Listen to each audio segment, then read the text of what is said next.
Fidelis inter omnes, salvorum nobis, nulla tamen silva profere, fronde flore gemine. Dulce dignum dulcita dulce pandus sustinens, angelingua gloriosi Es interesante acercarnos a la obra de Buenaventura de Bañorecho, Juan de Fidanza, o comúnmente conocido como San Buenaventura. Este autor tiene algunos textos en los cuales retrata su posición al respecto de la experiencia religiosa, la espiritualidad, pero también acerca del carisma franciscano al cual perteneció. Recordemos que Buenaventura de Bañorecho es un pensador de la Edad Media eh, que comprende los periodos aproximadamente de 1218 y 1274. En esa medida es contemporáneo de Tomás de Aquino, el Aquinate. Eh, pero además hay que recordar que dentro de su biografía hay una trayectoria inicial con el franciscanismo en la medida en que eh, en su niñez fue afectado por una enfermedad grave y a pesar de que su padre médico intentó curarle, no pudo hacerlo. Se cuenta que su madre lo encomendó a la intercesión de Francisco de Asís y de allí pudo curarse. Conocemos la biografía de Francisco de Asís a través de Buenaventura de Bañorecho. Bueno, también tenemos las florecillas de San Francisco de Asís y las versiones de Tomás de Celano. Pero Buenaventura fue el séptimo sucesor de San Francisco de Asís en la dirección de la Orden de los Hermanos Menores. Eso le da una relevancia contundente no solo como director de la orden, sino además como pensador franciscano. Nuestra intención en este comentario es pasar por algunas partes de su texto Itinerarium Mentis in Deum, o el itinerario de la mente a Dios. Me parece que es un texto breve pero bastante profundo. Cada uno de sus párrafos implica una profundidad considerable que eh, apela a una esquematización no solo del ascenso desde lo sensible, desde la carne hacia el espíritu, sino incluso porque plantea desde los mismos parajes que encuentra en cada uno de los grados de ascenso elementos fundamentales para comprender su teoría del conocimiento, su división de las ciencias, su comprensión de lo que implica la filosofía, la teología y la mística como punto de encuentro cenital y por excelencia íntimo con el primer principio, con lo que podríamos denominar el sumo bien o Dios. Debemos acordar inicialmente que este itinerario de la mente a Dios es un texto que tiene profundas influencias de Agustín de Hipona, especialmente en la búsqueda de Dios en lo referente a la interioridad. Observaremos que el itinerario también tiene un eco bastante fuerte de Dionisio Areopagita y Dionisio va a aparecer constantemente en cada una de las expresiones que Buenaventura de Bañorecho empieza a realizar en su itinerario, especialmente en lo que concierne a los diferentes nombres de Dios, pero también el lugar que ocupa la oración dentro de el texto de Buenaventura. Entonces observaremos también algunos puntos en los que coincide con Aristóteles, que estará muy presente dentro de la perspectiva que va a trabajar, especialmente en sus reflexiones esquemáticas sobre lo sensible. Y también observaremos algunos elementos platónicos, justamente en la experiencia anagógico-analógica que tiene eh, Buenaventura. Cuando hablamos de la experiencia analógico-anagógica, también partimos de lo que entiende por analogía Mauricio Beuchot. Recordemos que Beuchot nos explica en algunos de sus textos que la analogía en la Edad Media no puede comprenderse solo como una transposición, sino especialmente como una tensión entre la univocidad y la equivocidad desde los sentidos. Esto lo que nos muestra de una u otra forma es que la analogía o el término analógico no solo se refiere a una cosa, pero tampoco puede estar determinada a todas las cosas. Es decir, siempre está referida a algo que tiene un sentido, pero que puede expresarse en diversas formas. En esa medida, entonces, la experiencia de los conocimientos, por ejemplo, en San Buenaventura, remitirá por abstracción causal a un conocimiento perfecto o a un saber perfecto o a alguna experiencia que lo abarca todo, que en este caso sería Dios. Y lo particular permite encontrar desde el principio a Dios, pero además permite irse remontando hacia lo místico. Y ese irse remontando a lo místico implica que incluso en lo sensible, incluso en los conocimientos particulares, haya ya una referencia a lo que hay más allá, a lo trascendente. Y eso ya es una forma de ascenso, ver en lo particular una relación con lo alegórico o con lo místico implica ya una experiencia o una consideración anagógica, entendiendo también por anagogé lo que los griegos en últimas denominaban como ascenso, desde su etimología o desde la etimología de la palabra. Bajo estos presupuestos entonces comenzamos el itinerario de la mente a Dios, comentando que Buenaventura tendrá una multiplicidad de sentidos en sus planteamientos. Eso le dará unas consideraciones particulares al itinerario porque encontraremos en cada una de sus partes referencias a otros elementos, intertextualidades con las Sagradas Escrituras, intertextualidades con autores, especialmente los anteriormente mencionados. Entonces, el inicio del camino, el prólogo del itinerario de la mente a Dios, comienza por medio de una oración, o más bien el itinerario parece ser una oración, incluso se puede asociar como una invocación. Nos recuerda mucho a la forma en la cual comenzaba la Ilíada o incluso la Odisea en Homero, ¿cierto? Es un texto religioso en la medida en que hay una necesidad de conectar o implicarse con eso que es trascendente. Y eso también nos dice varias cosas, y es que una experiencia hacia Dios debe pasar desde el principio hasta el fin por Dios mismo. De allí que Buenaventura recurra a Dios como alfa y omega, es decir, como el principio y fin de la experiencia religiosa que pretende encauzarnos. Buenaventura en esto sigue también a Dionisio, como lo habíamos comentado, en tanto la importancia de la oración como evocación e invocación en la experiencia religiosa. Una búsqueda del acercamiento a lo totalmente otro inicia bajo una conexión con lo insondable desde la comunicación íntima. Veremos que para Buenaventura de Bañorejo es importante la oración en la medida en que la única forma de ascensión completa y total hacia Dios es a través de la gracia que permite Dios. No es posible a través de una experiencia intelectual realizar un ascenso hasta lo místico.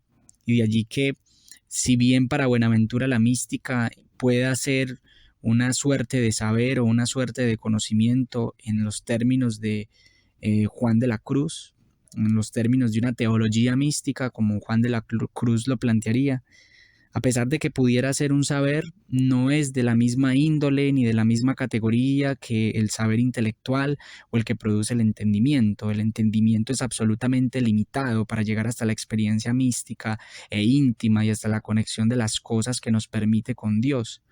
En esa medida, entonces, podríamos afirmar que aquí se tendrá en cuenta el conocimiento como una posibilidad de acercarnos a Dios, pero no como una posibilidad de encontrarnos totalmente con Dios. No es posible, no abarca completamente esa experiencia. Se requiere una autorización de la divinidad, o más bien, más que autorización, una operación del el Creador sobre la criatura para poder revelar y develar todo eso que se da en la luz. Este prólogo es importante porque además encontramos en él una importancia de la experiencia como posibilidad para acercarnos por encima de el saber. Y esa experiencia es muy particular y es muy característica del pensamiento franciscano. Aquí pues también sigo al profesor Barrera en la medida en que él nos relata eh, cómo la experiencia tiene una relación y una conexión importante en la medida en que los franciscanos dan una prioridad a la experiencia por encima de la sabiduría. Recordemos que Francisco de Asís sigue también en el Evangelio cuando nos recuerda que se le esconden todas estas grandes comprensiones a los sabios y se hacen saber todas estas profundidades a los humildes. En este seguimiento del Evangelio, la sabiduría es vanidad y prepotencia y por lo tanto puede ser una posibilidad, pero no es la definitoria. La paz entonces también jugará un papel fundamental porque es la llegada, la paz es la llegada y el principio y fin de la experiencia, o más bien es la que se busca con todo este itinerario y todo este recorrido. Es el punto culmen del éxtasis. Vamos a citar entonces a Buenaventura. Dice lo siguiente: paz que en su evangelio anunció y finalmente otorgó a sus seguidores nuestro Señor Jesucristo, cuyas predicaciones no hizo sino repetir nuestro Padre Francisco, el cual en todas sus alocuciones, al principio y al fin, no tenía otra palabra que la paz, que dirigía a su saludo envuelto en dulces palabras de paz y que en todos sus elementos y contemplaciones suspiraba por la paz extática, como ciudadano de aquella Jerusalén terrestre de que había el rey hablado de la paz cuando dice: con los que aborrecía la paz era pacífico. Entonces es una experiencia que además de ser mística y además de pasar por la teología y de pasar por la filosofía, tiene como bandera y enarbola desde esta relación con la paz nuevamente el pensamiento franciscano, que pone la paz por delante. Y ahora no solo se trata de una paz que se vive dentro de lo que es la cotidianidad, sino de la paz extática que da el encuentro con lo totalmente otro, el encuentro con lo sagrado, dentro de la especificidad de lo divino. Por eso entonces habrán unas relaciones de sentido muy interesantes. Recordemos que si hablamos de la experiencia que tuvo Francisco de Asís en el monte Albernia cuando fue estigmatizado, allí en esos estigmas aparece un Cristo crucificado en forma de serafín con 6 alas. Esto nos recuerda mucho la vez que Isaías solicitó ante Dios que deseaba conocer el rostro de Dios y saber cómo era. Y lo único que pudo obtener de esta experiencia fue ver de espaldas a Dios a través de unos serafines que lo cubrían, que tenían también 6 alas y que le habían puesto en la boca a Isaías un carbón de fuego para que creyera. Entonces eso nos remite también nuevamente al sentido del 6, al sentido de lo que significará el número 6, pero también a la paz espiritual del Monte Albernia, a la manera de Francisco de Asís. La misma paz que suscitó la experiencia mística de San Francisco será la paz que intentará suscitar el itinerario de Buenaventura, ya que Buenaventura está escribiendo este itinerario Mentis in Deum en el Monte Albernia. Entonces tenemos el Monte Albernia como referente para llegar a la paz, tenemos la paz extática como finalidad del itinerario, pero además tenemos el 6 como un número en el cual se encarna el serafín, que tiene referencias y reminiscencias con Isaías, pero también tenemos el número 7 como después del 6, una aparición de ese símbolo con ese número. Si bien son 6 días los que se tarda Dios desde el Génesis en crear todo lo que actualmente conocemos, el día séptimo es el que se da para descansar. Buenaventura es el séptimo sucesor de Francisco de Asís, y eso también marca unos sentidos y un juego de significados dentro de toda esta experiencia analógica. Entonces, ese número 6 era fundamental, incluso el 7 como descanso, porque serán 6 los grados de ascenso hacia la experiencia y el encuentro con lo totalmente otro, hacia la comunión con Dios. Entonces el serafín de 6 alas muestra para Buenaventura el camino para llegar a Dios. Recordemos que un serafín alado del mismo estilo entonces había aparecido en Isaías, pero además de ello es importante reconocer que, y esto es algo curioso, y es que para Francisco de Asís esta representación aparecía atravesada por un Cristo crucificado. Lo que significó el Cristo crucificado para Francisco fue siempre fundamental, no solo por la reconstrucción del templo a través de las palabras del Cristo de San Damián, sino porque Francisco, incluso antes de esta experiencia mística, se encontraba en una meditación profunda del capítulo 18 de San Juan, que no es otra cosa que la pasión de Cristo. Y ahí, en culmen de esa pasión, es la crucifixión.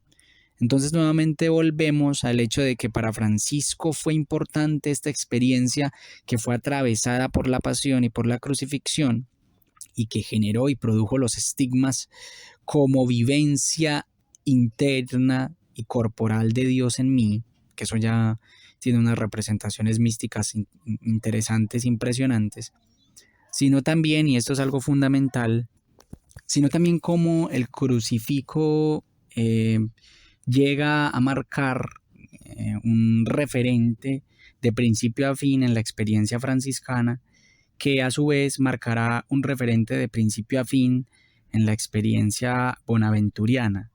El Cristo crucificado será el camino, será la vía del Homo Viator, del el hombre que viaja a través de ese camino para llegar a la intimidad con Dios. Entonces, aquí se recuerda también incluso la cita de Gálatas 11, versículos 19 y 20, donde se dice: estoy clavado en la cruz juntamente con Cristo y yo vivo, o más bien, no soy yo el que vivo, sino que Cristo vive en mí. Y esa relación de la interioridad nos recuerda a Agustín de Hipona, cuando nos habla en su texto: tarde te amé, hermosura tan antigua, y te buscaba afuera, pero en realidad estaba entretenido con las cosas de afuera sin saber que estabas adentro de mí. Esa relación de la posibilidad de buscar la divinidad en la interioridad va a ser fundamental, porque partiremos de lo exterior en un movimiento hacia lo interior y de lo interior en un movimiento hacia lo superior. Ese será el movimiento que se producirá en este itinerario. Serán 3 fases, desde lo exterior a lo interior y desde lo interior a lo superior, que se dividirá a su vez en 2 grados cada una de esas fases. Ya veremos entonces cómo nos lo presenta el prólogo del itinerario Mentis in Deum. Pero vamos a ver, esta cita de Gálatas tiene varias profundidades que es importante mencionarlas. Eh, por un lado, Francisco logra tal experiencia religiosa que su semejanza con la divinidad es plena. Le traspasa corporalmente, después de haberle traspasado eh, espiritualmente. Pero además esta cita coincide con Dionisio Areopagita cuando habla de los pocos que pueden contemplar lo divino. Quienes están traspasando esta experiencia son aquellos que pueden de una u otra forma reconocer el camino, y ese camino es Cristo. Por otro lado, Francisco se asemeja a Cristo hasta en los estigmas. Eso logra que la experiencia religiosa, en este caso, que se encarna incluso desde lo corporal, ya no sea exclusivamente ordinaria, sino mística. Y bueno, y el eco que tiene San Agustín, que ya hemos mencionado, en la búsqueda de Dios como una interioridad.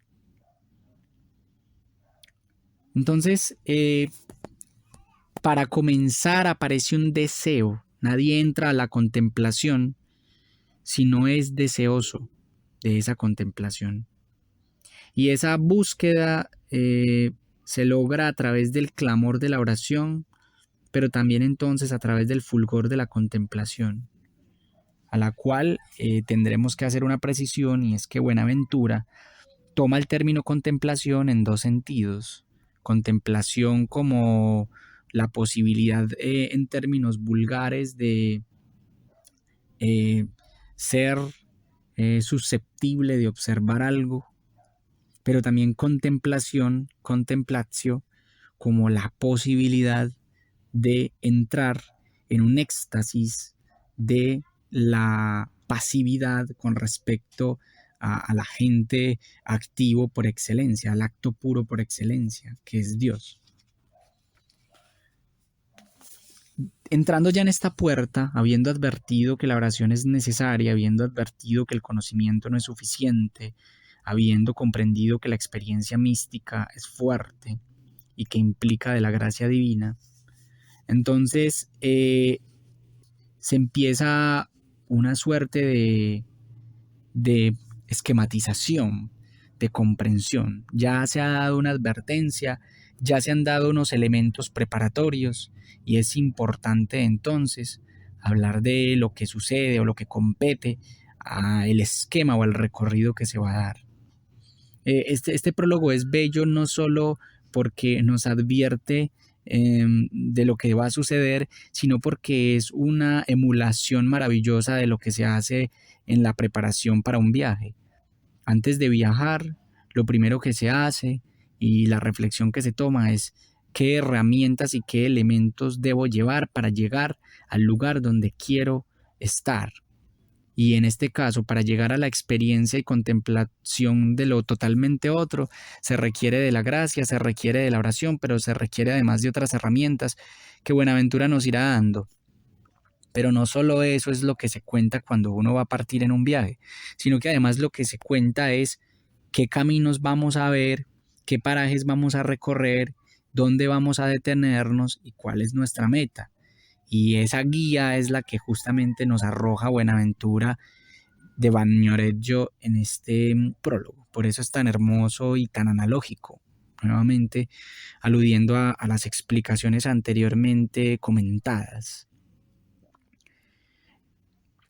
A quienes solo siguen el camino a través de la razón hay una posición errada. También la fe es fundamental en este seguimiento y en este camino. La experiencia religiosa es siempre una experiencia que requiere una relación previa con lo divino, pero además la experiencia religiosa está acompañada y traspasada por la fe. Lo divino está desde el principio hasta el final, pero lo que quiere decir eso es que al final encontraremos a un Dios que ya desde el principio estaba. Eso parece paradójico o incluso contradictorio, pero no lo es. Yo podría catalogarlo más como una experiencia oximorónica.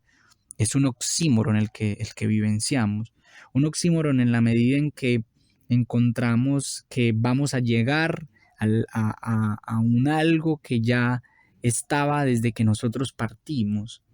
Pero no es el problema o no es la contradicción que encontramos en los términos, en el hecho de que vayamos a llegar a algo en lo cual ya estábamos, sino que nuestra mente, y por eso es tan preciso Buenaventura en hablar de mentis in Deum, nuestra mente no está en Dios, nuestra mente está en otras cosas, a pesar de que en las cosas ya está Dios. Y esto es un giro bastante sutil, pero además es un giro bastante importante que Buenaventura está dando en su sentido en el prólogo. Por eso nos dice, y cito a Buenaventura: en consecuencia, ejercítate, hombre que buscas a Dios, en el remordimiento y dolor de tu conciencia, antes de elevar tus ojos a los destellos de la sabiduría que se refleja en tantos espejos como son las criaturas. No vaya a ser que, deslumbrado por aquella poderosa luz, vengas a caer en un más profundo foso de tinieblas. Entonces la felicidad aquí aparece como una llegada, pero no es algo que se logra por la sola acción humana. Si la felicidad implica la función del sumo bien, ello significa que ella solo se obtiene bajo una elevación sobre sí mismo, que es de tipo espiritual. Buenaventura en esa medida es preciso en decir que sigue a Dionisio Areopagita en su texto Mística Teología, donde hay unas preparaciones para esa relación del ascenso. Nos dice entonces que el viaje tiene tres fases fundamentales según el orden de las criaturas. Puede decirse que se puede pasar a través de las criaturas o la forma de ver a Dios como imagen corporal, y en esta medida puede ser también contemplada desde lo que nosotros llamamos el cuerpo, pero también desde una duración que es lo eviterno. Según la relación que se tiene, dice Buenaventura, puede entonces contemplarse inicialmente unos vestigios de lo que aparece y de lo que es una huella. Recordemos que la palabra vestigio viene del latín vestigium y significa huella, rastro, de lo que es el rastro de Dios, pero además también de lo que es una imagen de Dios y finalmente de lo que es la experiencia en Dios. Entonces podemos verlo a través de lo externo a nosotros, que es el vestigio, lo corporal y lo temporal, pero también a través de lo interno a nosotros, que es a través de la imagen, de lo espiritual y de lo eviterno. Lo externo a nosotros es vestigio y es corporal y es temporal y en esa medida es perecedero, pero lo interno a nosotros es imagen porque nosotros somos imagen y semejanza de Dios o fuimos hechos a imagen y semejanza de Dios, como lo comenta el Génesis. Entonces tendremos tres fases. La fase de la observación de Dios en esos vestigios y huellas, la fase de la observación de Dios en la imagen, a través de la imagen y finalmente a través de la luz, que es Dios. Entonces, vestigios, imagen y luz serán las tres fases fundamentales por medio de las cuales podremos comprender el ascenso desde todo el proceso exterior, interior y superior.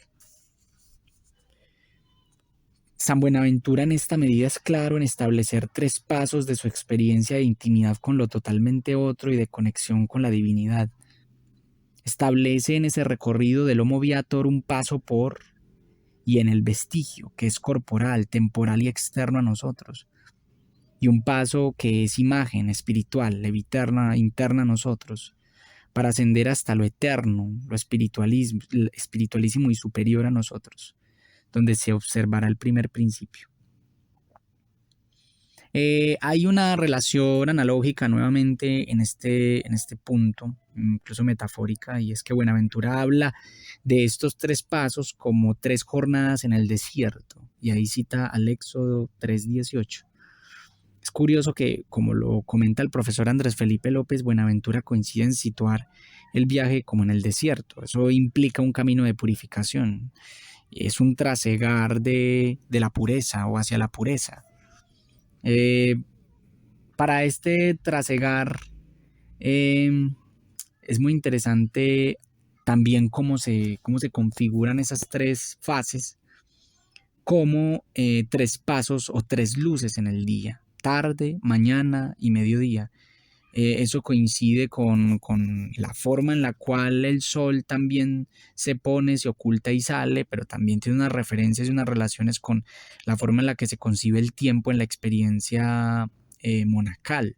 Recordemos todo lo que, la importancia que tiene el sol y la forma en la que ese sol organiza las oraciones en la hora prima, la hora tercia, la hora nona para los monjes benedictinos. Em, y bueno, entonces ahí estará pues también la reflexión del 3, de la numeración del 3 y todo el sentido y simbolismo que tiene. Eh, Eso también tiene una relación, una referencia con algo más profundo y es, eh, ese 3 es un recorrido por Cristo y en esa medida también es un recorrido por las tres sustancias de Cristo, la sustancia corporal, la sustancia espiritual y la sustancia divina, o más bien, la naturaleza corporal, la naturaleza espiritual y la naturaleza divina. Pero también es en términos de comprensión de lo que es y implica Dios, es también una jornada trinitaria que es transversal al itinerario, la triple naturaleza de la divinidad. Y es una reflexión muy bella porque cuando llegamos al final del itinerario encontramos el sentido. De hecho, Buenaventura desentraña el sentido de la Trinidad.